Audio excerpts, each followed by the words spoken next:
Greetings! Welcome to our show, Ghosts R N.E.A.R, where we explore various aspects of the paranormal, meaning outside of the normal.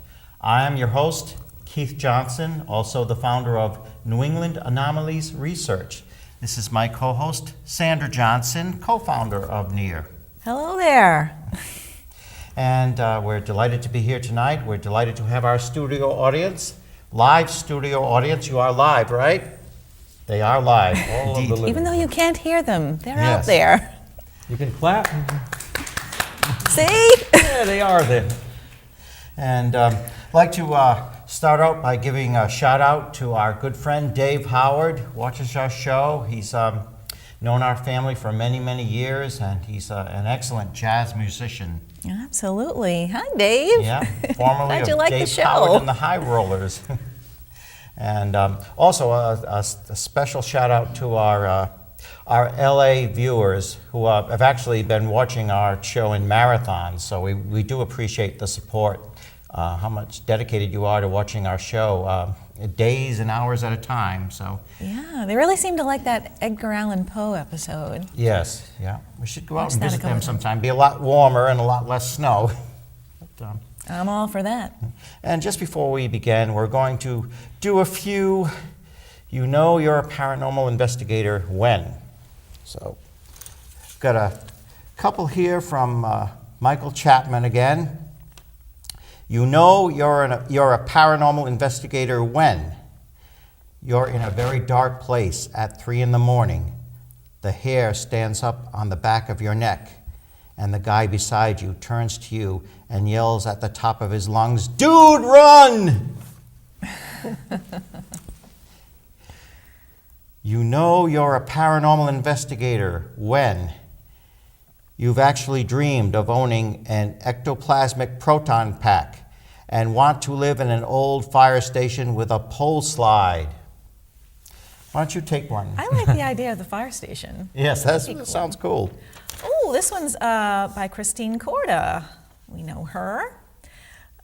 You know you're a paranormal investigator when you ask your mechanic to debunk the noise in your car. That one's pretty good.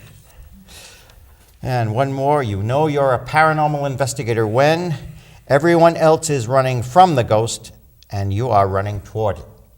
Taking pictures, hopefully. Yes, hopefully, get that shot in, right? Pictures and video and audio. Well, this evening, we're delighted to have a very special guest with us, a woman who actually went through many, many years of an extreme haunting. And I think that's one for Jason Gowan, don't you? It's an extreme haunting. An extreme haunting. Yes. Jason Gowan, yes. Yes. And quite a hair-raising experience, talking about hair-raising, and to actually live through that for that many years is pretty astounding. Most people have not had that much of a duration. You know, you get the Andrea Perron's family, of course, went through many, many years of it too. But Miss Lana Hunt has been on an episode of Paranormal Witness as well. Your experience was documented on that. And so she's going to be discussing her experience and her family's experiences with us. And seated beside her, you may recognize the man who coined the phrase, full-bodied apparition is the holy grail of paranormal investigation. That was me. Yeah. Right there, Mr. Carl Johnson. Hello. Yes. I heard Lana was going to be here tonight, so I didn't want to miss that. Right. Actually, you came up with that phrase on an episode of Ghost Hunters. Ghost the Hunters, TV, yes, I yeah, said- and they liked it so much they actually my adopted quote. it. My quote was, "We hope to find a full-bodied apparition. A full-bodied apparition would be the holy grail of paranormal investigation." And Yeah. got around after that. Yeah, that phrase, really, really became popular. It's a catchy phrase. Yes. Okay, Lana. Well, we'll start at the beginning. Sandra, you ready with your questions? Oh, okay. It's time for the beginning then. When did you first become aware that something was amiss in your home? And how old were you at the time? And I also should mention that Lana is all the way from Indiana here. This is Lana from Indiana. Yes. we moved into the house in Kokomo in 1971, and I was 3 years old, and I believe it was about age 4. I began to hear scratching noises on the ceiling, and I laid on the top bunk bed with my twin sister Lisa, and I would hear, scratching noises, and we also felt the mattress move as if there were hands inside the mattress. Mm-hmm. And we were pretty young. We didn't know what that was, and we didn't know how to convey that to our parents. Mm-hmm. And of course, you were the same exact age, being identical twins like Carla and I. Yeah. Yes, exactly. Mm-hmm. Your family wasn't told anything about the history of the house before you moved in? No. That you know of? No, I don't believe they were into full disclosure back then in 1970 or 71. Yeah. It was a rent-to-own property, and my parents were renting, and then they began to go through the process of purchasing the property. It was sold for less than $10,000. It was a 4-room bungalow with a very tiny half bathroom. The house was 1925 house, and the owner didn't tell my parents anything. Well, what about? Now I know your father in the beginning didn't really feed into, what you all thought was happening, but did you, when you all and your mom first started experiencing things, did any of you try to find out the history of the property? Well, throughout the years, the activity started to pick up, okay? And we talked about it more and more, but we weren't allowed to talk about it in the house. Our father wouldn't permit it. And I did ask a neighbor who lived 2 houses away about our house, and he had mentioned that there had been a murder there, but he didn't say exactly what. He did mention that there was a young girl that suffocated in a refrigerator, and I never found any proof of that. In 1981, we had a rummage sale where a woman came from about 3 blocks down. We never knew her, and she pointed to the back of the house, which was the original part of the house, and we had built onto it. But she pointed to the back and said, "That's where she died." And she said, "My sister was killed back there." And we didn't know if she was talking about a young woman or an older woman. But we were never able to find any kind of documentation about a woman dying back there. It's interesting that she would claim that it was her sister. Yes. That's very interesting. Did this house that you lived in, was there a reputation in the community for it being haunted? Or did you found about this in increments, of course? But, No. Usually kids, go by a house and say, that's the haunted house. Right, yes, right, exactly. No one had that Okay. kind of a feeling or a story about our house. As a matter of fact, my parents built onto the house and really made it look attractive. It was one of the most attractive houses on the block. And so it didn't look like a haunted house. It looked very nice, and the landscaping was really nice. My mother had done all that and transported trees and flowers from Tennessee. But it was the inside of that house. No matter how pretty it was on the outside, the inside of that house, when you walked in, it was heavy. You felt a heaviness when you walked in there. It was dark, and it felt damp. No matter how warm you would get it, with the stove, it just felt damp all the time.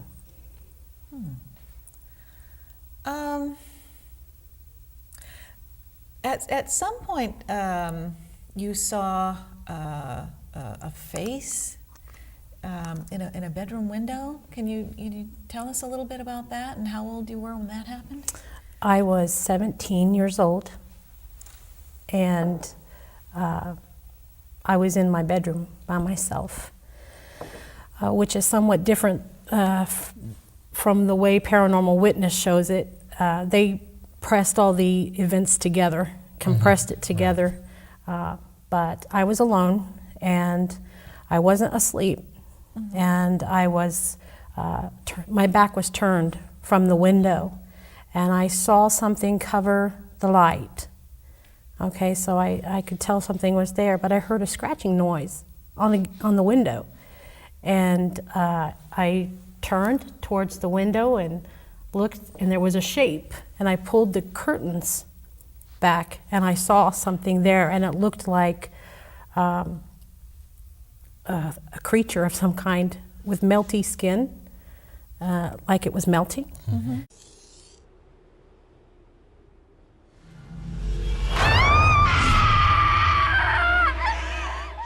And it was very moist and wet and had animal's teeth.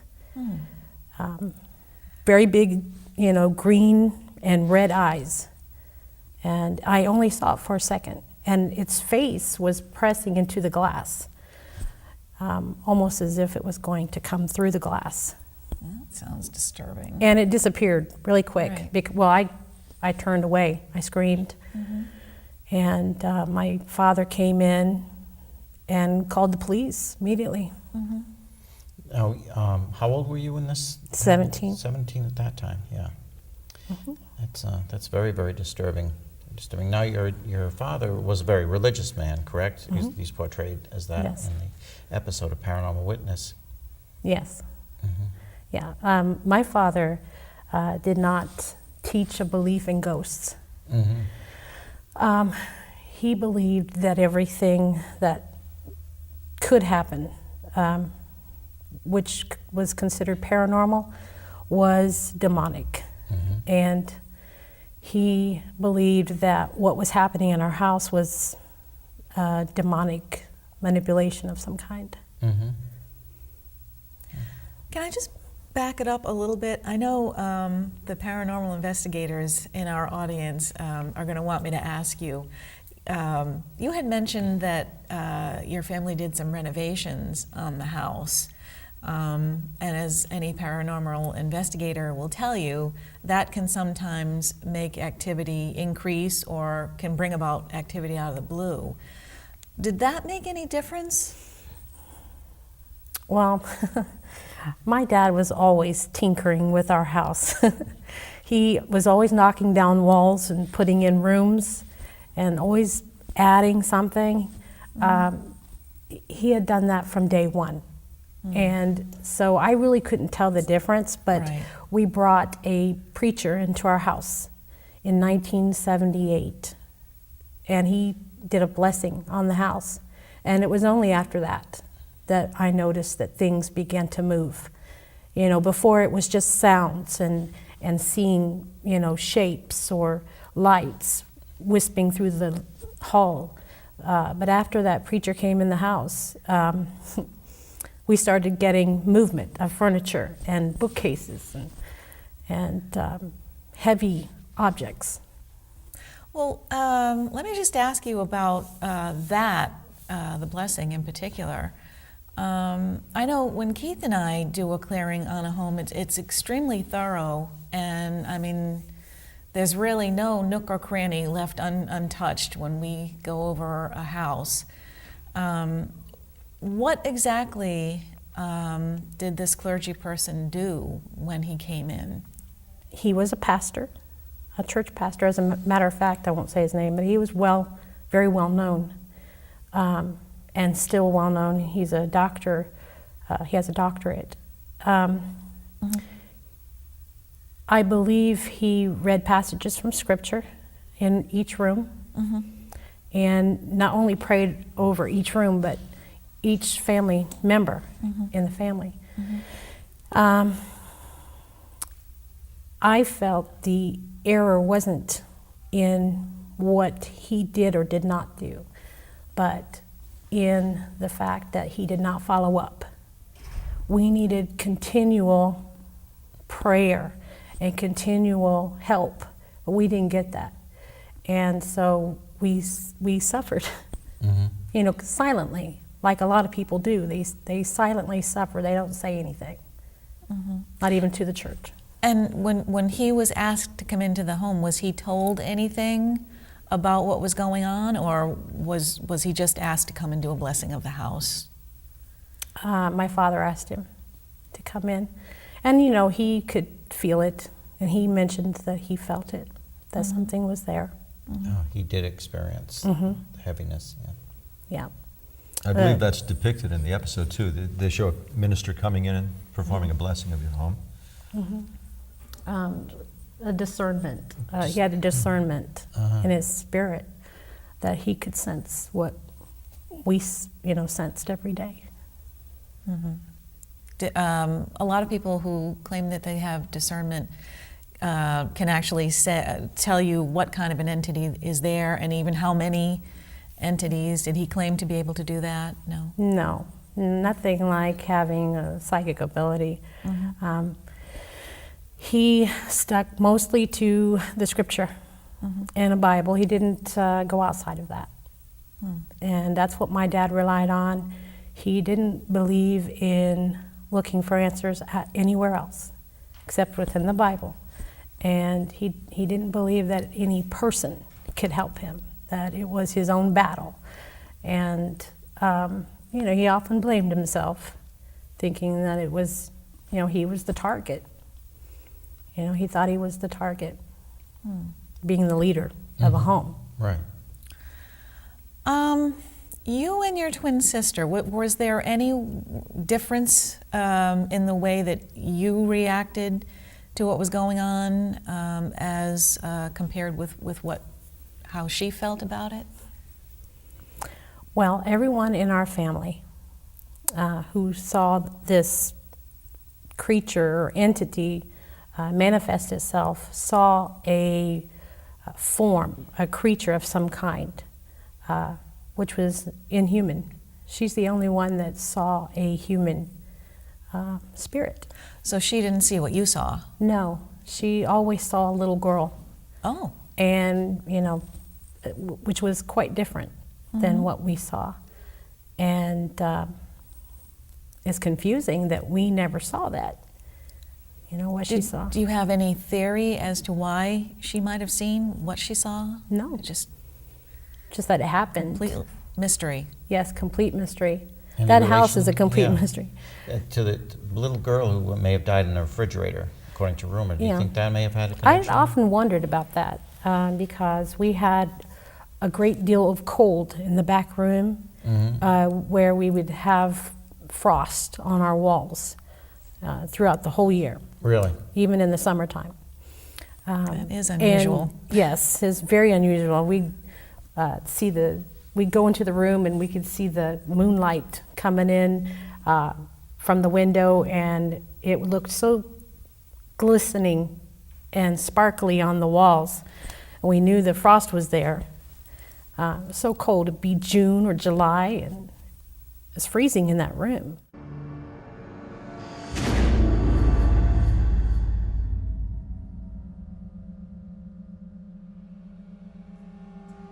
What is it?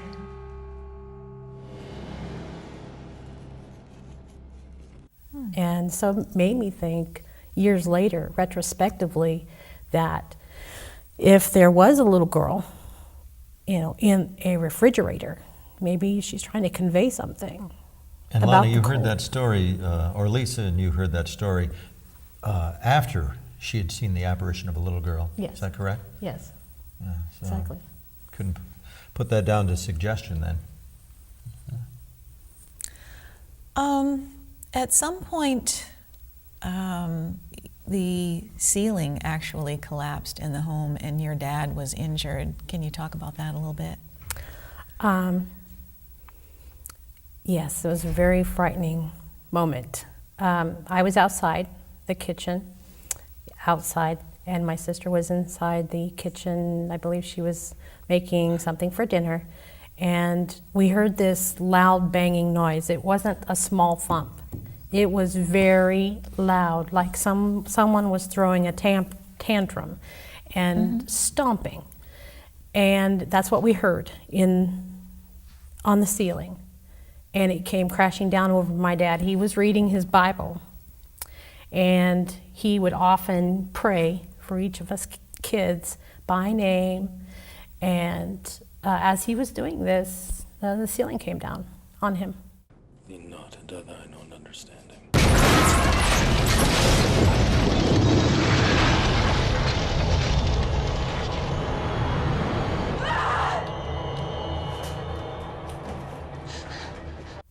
As he was praying, and it's the same spot where we had seen my brother James had found scissors in the ceiling above the spot where my dad would read. And so it was a very hard moment to see that happen. I didn't see the ceiling come down, but my sister did. The whole ceiling came down on him. He was seriously injured by that? He was injured. Now, he was knocked out for a second. And he had shards of glass in him, and fiberglass had cut him. He was, bruised. He made us kids go to the next door neighbor's house and stay there until he got everything safe.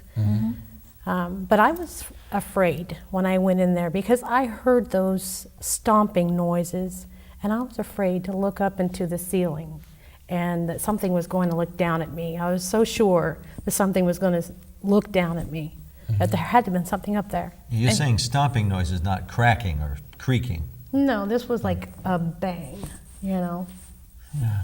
And didn't your brother James go up in the attic at one point and he had some kind of experience?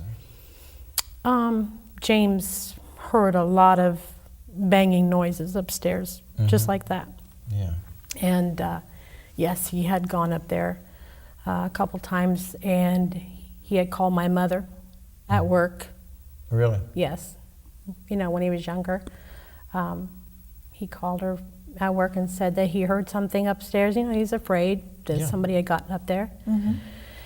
And we'd always look for a rational explanation first. My dad always tried to explain everything with a rational explanation. He didn't want us to be afraid of our own home. Here we couldn't afford to leave. And so, he always tried to explain it away. But ultimately, he finally did admit it to us, what it was. And, we believed him.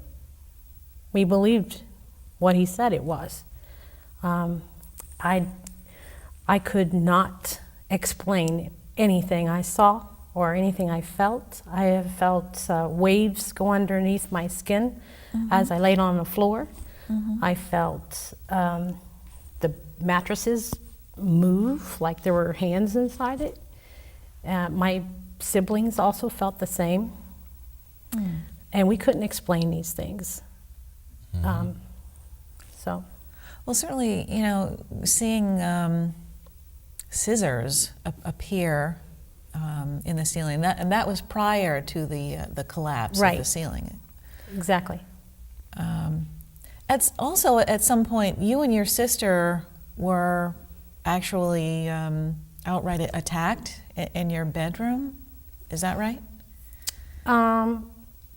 The scene that you're referring to in Paranormal Witness is a scene, 3 or 4 different events happening all at the same time. They had to compress it all together. I was 19 years old and getting ready to get married. I was 2 weeks away from being married when a form appeared above me. It wasn't like what I saw outside my window. It was more of a black mass, solid. I couldn't see through it. And it pressed down on me until I was pressed into the mattress and couldn't breathe. So that's what I was describing on Paranormal Witness. It was like I was being suffocated.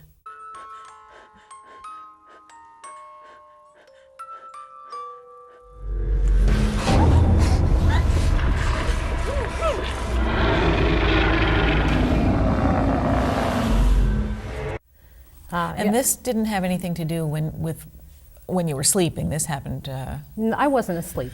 No, I was still awake. I laid motionless for 40 minutes. I was in a motionless position and couldn't move. I wasn't allowed to move. It had me pressed down. So it wasn't a hypnopompic experience where you're just waking up? No, So you hadn't been sleeping prior to this. no, it wasn't like that. Carl, I want to ask you, as a demonologist, given this activity that we've been discussing so far, what would be your opinion about possible inhuman spirit involvement in Lana's case and her family? I think the house did have a horrific history, even though that wasn't confirmed. And something inhuman was brought in because of the negativity, because of the harsh and tragic emotions within the home. I think that started before Lana and her family, before the Brocks moved in there. And the unique combination of the people in Lana's family, you know, the children, the parents, the fact that they were religious, I think that all came together to bring in, or at least uncover, an inhuman presence. I think it was demonic. From what Lana described and her other family members saw in there, their minds or whatever interpreted this manifestation somewhat differently. But Lana recalls so much detail from what she saw outside of her window, and it was melting and like as if it was trying to get inside. So I'd say inhuman from all those characteristics. Right. And we may never know yeah. the precise origin of this haunting, but it does appear to have the hallmarks of a demonic infestation. And demonic spirits sometimes do pose as human spirits, such as the little girl, sometimes to gain trust and empathy and stuff. But like the ceiling collapsing when your father's reading the Bible and everything. And we have experienced, of course, and the theory being that one member of the family is the target. Everybody's affected, of course, but there usually be one member of the family that the demonic spirit targets in kind of a brainwashing technique, kind of to break that person down. Carl, would you agree that Lana's father was the target of this? I think so, because he was intent on raising his family in a religious atmosphere, a Christian household. And he was their instructor, he was the head of the household. So you've got also the factor of when the minister came in and performed a blessing of the house, activities seemed to escalate. So you got these factors. Religious provocation, as it turned out to be, did emulsify this haunted activity. Her father praying, and then the ceiling collapsed in on him. I'd say they were all targeted at one time or another, but probably particularly Lana's father was the catalyst for it and the target. And my father did eventually see what we saw. He did eventually As see far it. as the melting entity or the little He girl? saw a small creature that had a green glowing effect to it, and it looked trollish. And my brothers saw what they called a totem pole creature, something with multiple faces on it. Really? And they saw that in the attic. We all saw something different. But my father did eventually see this thing manifest. And it wasn't too long after that him and my mother left that house. So how long exactly did you stay there? Well, our family lived there for about 25 years, okay? I got married. We kind of got married to get out of the house. We looked for ways to, get our freedom. And that's how we got our freedom, was marry our friends and got out of the house. And Did your brother did too. also do that? Yes, Did he both my get married? brothers did. So after you all left, your mom and dad stayed there for a while longer. Is that correct? Yes. And that is when the activity picked up for them. My mother had a big picture hover above her head, come crashing down on her. She said that she felt what felt like hands above her head, protecting her, but she had shards of glass in her arms and her face. My dad had to put her in the shower to get all the blood off of her. It was pretty scary that, when they were Really? alone like that, everything really started picking up for them. They started seeing it. And my dad had told my mother that he had regretted that he did not believe us. His answer was, it's demonic. But he had not seen it. But when he did see it, and he started seeing the escalated activity himself, then he could admit it. A lot of people don't believe because they don't see it themselves. And then when they do Very see true. it, then they know.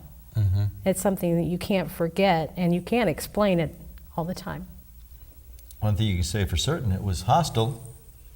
Seemed intent on driving out the family, or at least making their lives miserable. They seemed to respond to a religious provocation, even if it wasn't intended as provocation. So, definitely not a friendly entity there. What became of the property after your mom and dad moved out? Well, they let the house go back to the bank, and another family purchased it, and they abandoned it. Their dogs went through the back windows just like our dog did. And it wasn't just once, it happened many times that our dog went through those panes of glass. And it was hard for us to lose our dog like that. I know it was hard for them. They had issues with those dogs in those back windows. They abandoned the house, and last we heard they went to Florida and they left the property, and a serial arsonist burned the house, and he was caught. And it was, I guess, reported that he had admitted to starting 20 fires in Kokomo, and ours was his last. Really? And now, did the house burn to the ground? Was it completely? It was over $30,000 damage. The front of the house, still looked somewhat normal, but the back of it was a cave, of blackness. You walked in, it was just all black. And so Pretty much gutted then. the original part of the house was what burned, and it was demolished about 9 months later. At least he waited till you people had vacated the house. Right. That was Yeah. considerate. He Wasn't lived- he a neighbor? He Yeah. lived only 2 houses down, and he had told the police that he felt great relief when he burned it. Really? Yes. Pertaining to that house. Yes.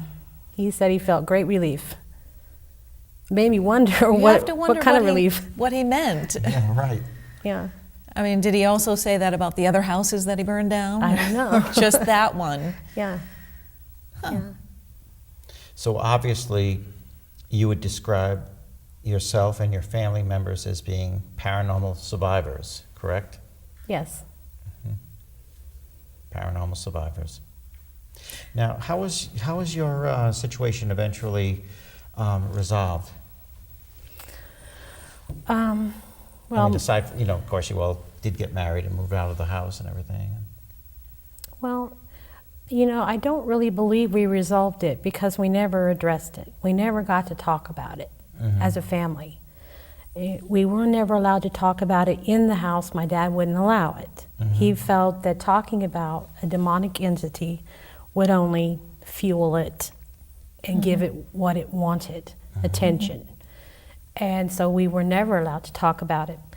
Once we got out of that house and my dad moved to another apartment in Kokomo, he finally did open up and talked about it with us. And so it was actually quite relieving, and to see that he was at peace about it, and he could talk about it and admit it, and I feel like we were able to confront it, and I became a paranormal investigator with South Indy Paranormal Investigators. so that I could, investigate a little more of the paranormal and to help people who perhaps went through the same kind of turmoil that I did as a child. Were you the only one in your family that decided that you were going to take that direction? Yes, but I do have my twin sister. She also became interested in the paranormal and became involved with the Ryan Buell group, the groups that he has. Oh, yeah. Yeah. Uh-huh. So. Was there anything else that Yeah. we missed? Would you like to add anything? How it affects you today, having lived through that? I still experience nightmares Of course. and have some flashbacks. But, I stay strong. I have God. I still pray. And I am writing a book about our experiences, since I don't believe Paranormal Witness was able to convey everything accurately. Right, exactly. And, they didn't really have a lot of time to do it. It would be nice to hear the viewpoints from the people that were not involved with the show. Yeah. Lisa, my twin sister, she is going to be writing her view as well. I'll write a view and contribute it to chapter 1, and she will write hers as well.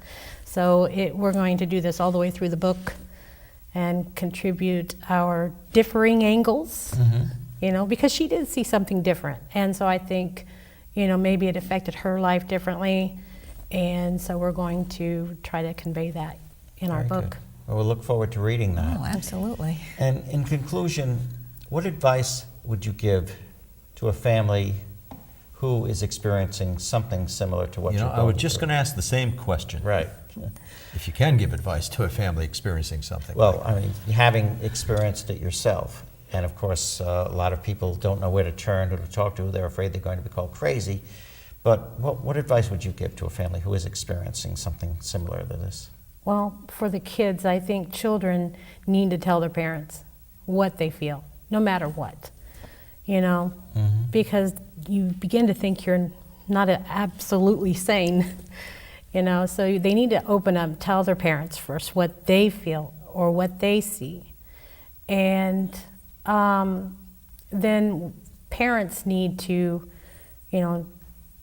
do everything in their power to make the children feel safe. And if that means bringing someone into the house to cleanse it and have it done properly. And they need to follow up with the family, make sure that they're okay. Don't just go in there, stir things up, but follow up, make sure everything is okay. Well, I want to thank you very much for being our honored guest and sharing your story with us this evening. Well, I'm glad. And our studio audience, anyone who would like to come down at this time and meet and talk with Lana Hunt in person, now's the time. You can come down now and talk to her about her experience and meet her. Get her autograph if you want. But She does give autographs, yeah. She doesn't charge that I know of. We're very, very much looking forward to that book coming out. I'm looking Oh, forward yeah. to reading it too and seeing the inside details. from It your will be called perspective. Finding Evil. Finding Evil, very Yes. appropriate title. Very appropriate. Thank you so much, Lana. Thank you for being here from For Indiana. being our guest. Thank you. You Thank came you, a long Lana. way. Yep. Anybody want to come down? Come on down Come now. on up. And Come on down. meet Lana. Lana and Carl. Get their perspective of it. Thank you very much, ladies and gentlemen, and children of all ages, although not too young. Thank you for joining us tonight, and we'll see you next time on Ghosts R N.E.A.R. God bless. Good night. Good night, all.